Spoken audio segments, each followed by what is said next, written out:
বিসমিল্লাহির রহমানির রহিম। প্রিয় ভাই ও বন্ধুগণ, মানুষ মরণশীল।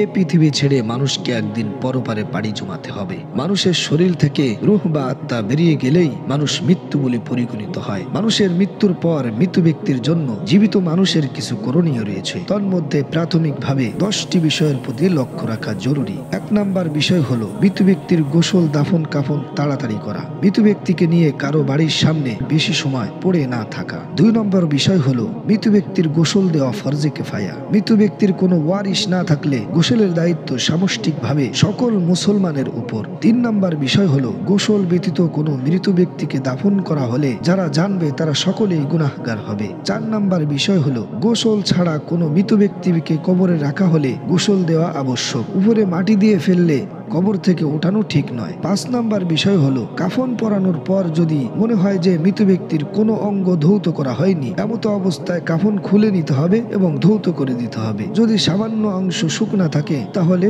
কাফন খুলে ধৌত করার কোনো প্রয়োজন নেই। 6 নম্বর বিষয় হলো মৃত ব্যক্তিকে একবার গোসল দেওয়া ফরজ, 3 বার দেওয়া সুন্নাত। 7 নম্বর বিষয় হলো পুরুষ নারীর এবং নারী পুরুষের গোসল দিতে পারবে না, তবে স্ত্রী স্বামীর গোসল দিতে পারবে, স্বামী তার স্ত্রীর গোসল দিতে পারবে না, কারণ স্ত্রীর ইন্তেকালের সাথে সাথেই বিয়ে শেষ হয়ে যায়। 8 নম্বর বিষয় হলো অপ্রাপ্ত বালক বালিকাকে নারী পুরুষ সকলেই গোসল দিতে পারবে। 9 নম্বর বিষয় হলো মৃত ব্যক্তির প্রিয়জনদেরই গোসল দেওয়া উত্তম। পদ্ধতি জানা থাকলে ভালো, আর না জানা থাকলে অন্য কেউ গোসল দিবে। 10 নম্বর বিষয় হলো নবজাতক শিশু ভূমিষ্ঠ হওয়ার পরপরই যদি ইন্তেকাল করে তাহলে তাকে গোসল দেওয়া ফরজ। মৃত অবস্থায় ভূমিষ্ঠ হলে তাকে গোসল দেওয়া ভালো। মৃত ব্যক্তির গোসলের ক্ষেত্রে এই বিষয়গুলো বিবেচনায় রাখা আবশ্যক। আল্লাহ তাআলা উক্ত বিষয়ে সতর্ক হওয়ার তৌফিক দান করুন।